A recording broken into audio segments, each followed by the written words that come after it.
Hello everybody and welcome back to Gardens and Crystals with me, Wesley, and today I have a raid in the rack video for you, and this time I have come home with some absolutely beautiful plants in front of me here, and this is the amazing and wonderfully flowering Schlumbergera truncata, and this plant is commonly known, especially in the US, as the Thanksgiving cactus or the Thanksgiving plant because it flowers around Thanksgiving time and can flower all the way up to Christmas and January. And this plant can actually flower multiple times during the year given the right conditions.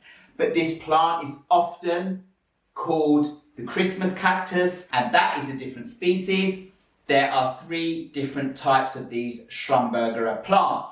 But today I am talking about the absolute and most common one you will find being sold round and about from around October to Christmas time. This plant is very prolific because this is when it's flowering. So in the greenhouses where they keep these plants, they get absolutely perfect conditions to produce this beautiful, huge array of flowers. Now, I have 2 different plants that I bought recently. The smaller one beside me here, I bought around 2 weeks ago, and it has lovely dark pink flowers on it. But right now, it is all leaves. And in a moment, I want to bring it closer to show you how it's doing. This plant in front of me here, this huge mass, is a plant that I actually brought home today.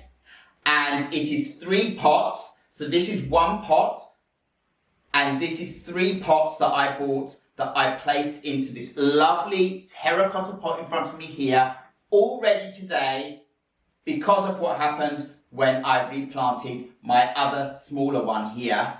So I will bring this one in closer and talk about this in a second too. So let me bring my smaller Schlumbergera truncata in for you to have a closer look at what I am talking about. So okay, have a look at this beautiful plant close up. I put it in this terracotta pot, and the soil I use to repot these plants is a good gardening mix, mixed with a cup of sand, mixed with 2 cups of perlite, mixed with large chunks of wood bark, some biochar, and lacquer balls, all mixed together to make a very aerating soil. This is an epiphytic plant, and it grows on other plants, large plants or trees in South America, where it grows in the forests of Brazil. And thus this is not like a normal cactus. This plant does not like to dry out. This plant likes to stay moist, but it absolutely doesn't like to be in wet, bogged down soil because that will quickly cause root rot. So it is a touch and go game with this plant to keep it very happy. You need to keep it moist, but you mustn't overwater it because it will rot out very quickly. It needs a very well-draining soil, and that is why I really would suggest that you put this plant in a terracotta pot so that you can keep it moist, but you know that the evaporation of the water can seep out through the sides, top and bottom of the pot, and that way you know that you're not going to saturate the plant too much all the time. Slight periods of drying out will be okay, but any extensive periods and the roots are just going to dry out and crumble off, and the plant is going to wither away and die. Okay, so you do need to keep this plant moist. Now, have a closer look at this plant, because on top of every single segment, now these segments, they look like leaves, but they're actually not leaves. They are a stem that are mistaken for leaves very often. So these stem segments here on this beautiful forest cactus, we can call it, is growing more segments at the top. Lots and lots and lots, and I am so pleased with this because this had no new segments growing on it when I first brought it home, but what it did have is a lot of very beautiful dark pink flowers and buds. And very often what happens with these plants when you bring them home is that they do not like a change of scene when they are flowering.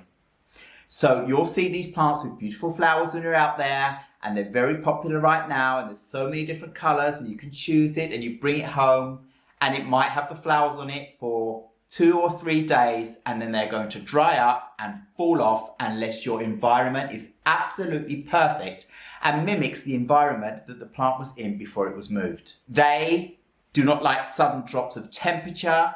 They do not like sudden increases of temperature. They don't like sudden brightness if they've been in a dark area, and they don't like to be left in complete darkness if they've been in a medium bright area when they're flowering. It's really important to not move them. So, well, that happened to me, and I knew it was going to happen, and I was absolutely fine with that because I'm much more of a leaf person than a flower person. Although I absolutely love the flowers and appreciate them just like any other person, they are gorgeous. I really do love the leaves, and this one is just throwing out a lot of new segments now. So what happened was, it was in its nursery pot up on the side. All of the buds and the flowers on that plant started drying out after 3 days, and they just all fell off completely. So I decided, right, I want to make sure this plant stays happy now, so I'm going to just go in and give it fresh new soil and repot it so that I know that I can keep it moist and happy.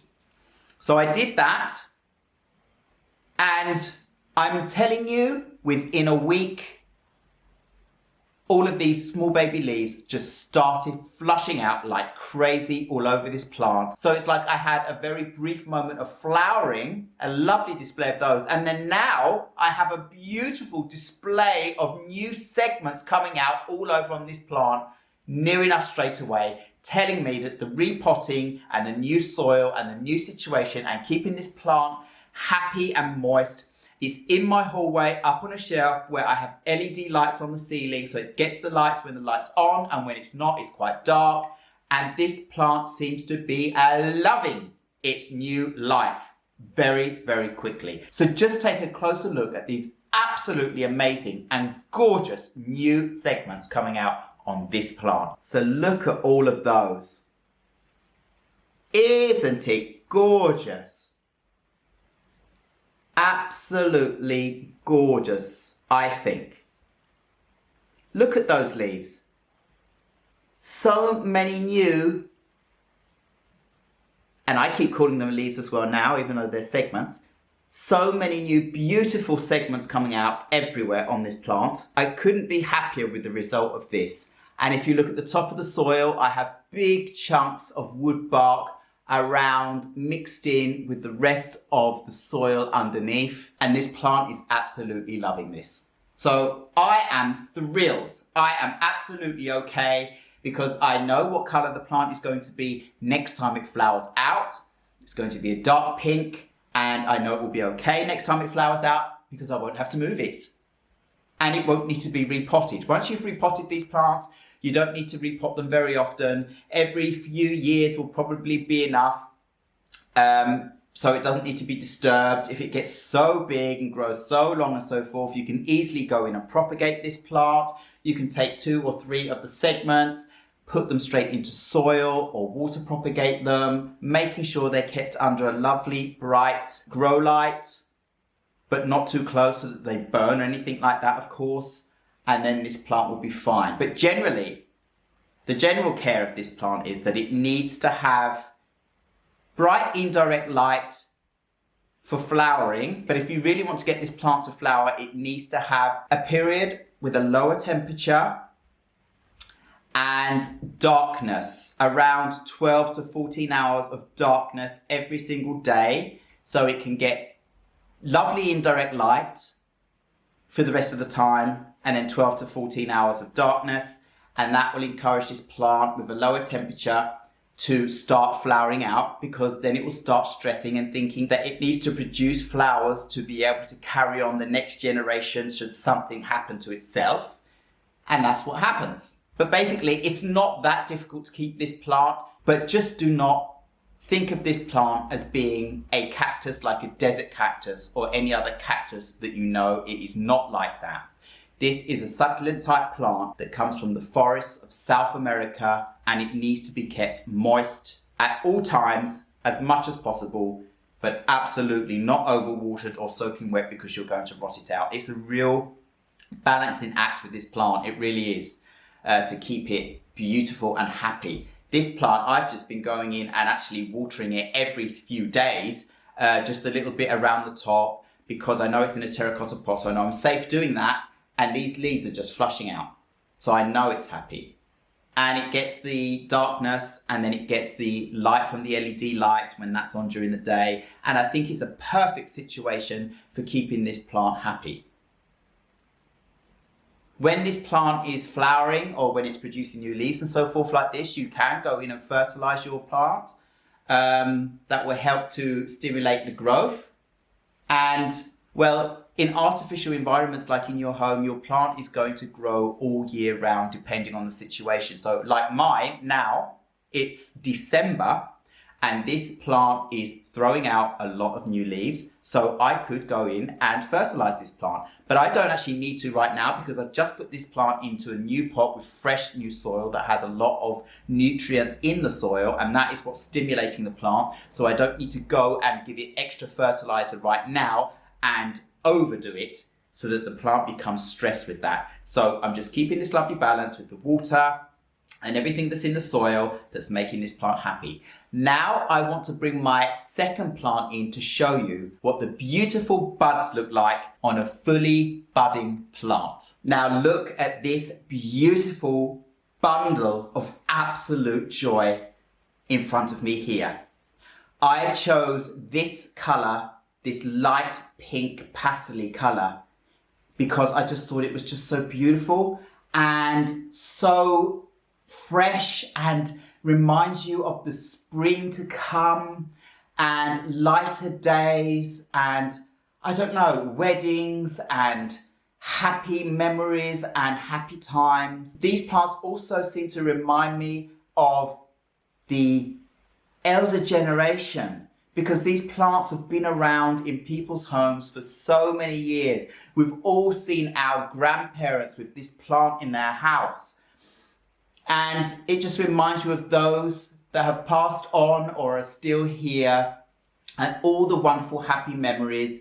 And because it flowers during the holiday seasons, Thanksgiving, Christmas, Easter, the different types, they just come back to remind you of the joy of life and living. And this is just gorgeous, this color. Look at it close up.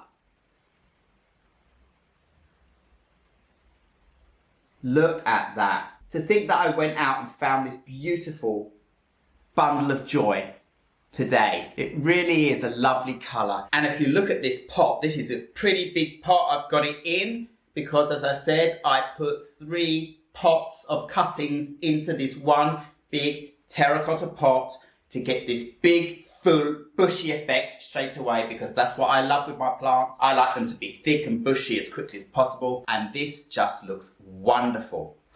I had to make this video now on the day of buying this plant, because I'm absolutely sure that the same thing is going to happen with this plant as happened with my other one I just showed you. I will have a couple of days of joy looking at these flowers as they are now, and then they are most probably going to dry up and all drop off. So I was like, okay, I know that's going to happen probably. So I'm just going to go ahead and repot this plant straight away into lovely fresh soil, put them all in together, give it a good soaking, because these plants, actually when I bought them, were bone dry. And that is just not what these plants like. The leaves are very thin, and well, I repotted this plant this morning. It's been sitting there in my kitchen all day now for a couple of hours, and it has plumped out a bit, but it's still going to take a couple of days before it plumps out completely. It is very dehydrated, but it's starting to look much better already. Being dehydrated like that for a while and managing to try and push out all these buds is amazing. But now that it's been repotted and watered, it's probably going to drop all these buds, because my home environment, the microenvironment, is completely different from where this plant came from. It's a different temperature, it's a different humidity, different light, different everything else. And so I am just going to get as much as I can out of looking at these beautiful buds for now, and then pick them all off as they dry off. It doesn't matter. It really doesn't matter to me. I love the flowers. I love the look. And that's why I chose this specific color. I absolutely love it. And I know that next year I will get 1, 2, maybe 3 shows of flowers if I can keep this plant in the perfect condition that it likes. So I'm really not worried right now about all these buds dropping off. Because going back to my other plant, look at this big mass as it is now. Imagine this if in a week when all the buds have come off, every single one of these stems starts budding out new leaves. How gorgeous that's going to look as well. There'll be little lime green leaves all over this pot, and this plant is going to suddenly be a lot bigger than it is already now. And that is just going to make me ecstatically excited and happy. So just have a quick look again while they're here at this time, so you understand why I chose this specific beautiful colour. And these plants have been potted in the same exact soil, the same exact type of pots, terracotta pots, and well, I'm expecting the same process to happen. So I just wanted to show you that and let you know what to expect. Don't think it's because of you if you bring this plant home and then 2 or 3 days later all the flowers are withered away and you think that's it. No. Your plant is re-acclimatizing to its new home, and it will flower for you again the next season for when it's ready to flower. As long as you've potted it well in a good soil and keep it moist, and then you will be good to go. Making sure that your plant is not in an overly bright area. This plant does not like direct burning sunshine. It will burn the leaves out, they will yellow out, they will die. This is a forest dwelling plant. It's used to dappled light. So bright indirect light for periods is fine, but never bright direct light. And it likes to be in the shade for some time every day as well. So that balance is important. Of course, you don't want to leave it anywhere for days or weeks on end without the cycle of light and dark.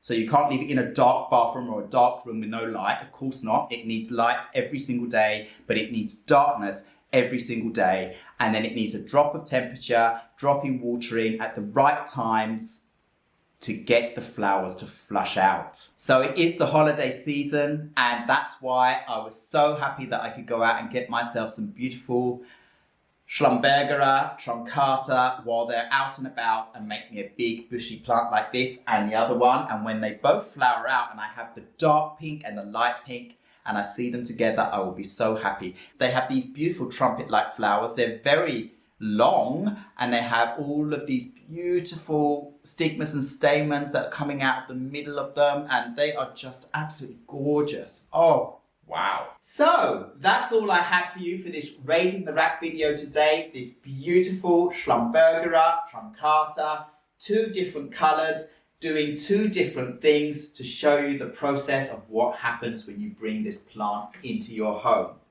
You will love and enjoy this plant, bringing some lovely fresh coloration during the dark winter months and maybe during the summer months, depending on how you keep the plant. As I said, you can get more than 1 cycle of flowering each year. You really can with these plants. So just make sure that when you go out and buy this plant, that you just love it for the way it looks, the couple of days that you have flowers. If you're lucky enough and your plant continues to flower out for you, when you've brought it home, then it can flower for weeks. I mean, it can have a long flowering period, and then you're very, very lucky. Otherwise, just look at the beautiful stems on this plant and the beautiful stem segments and the shapes. They're just gorgeous. And then watch it flush out lots more segments and your plant grow, knowing that you will have another flowering season in a couple of months. So anyway, all I'd like to say now is thank you very much once again for watching Gardens and Crystals with me, Wesley Peterson. Please remember to like, subscribe and hit the bell so you know when my next video will be uploaded. And I will see you again very, very soon. Goodbye.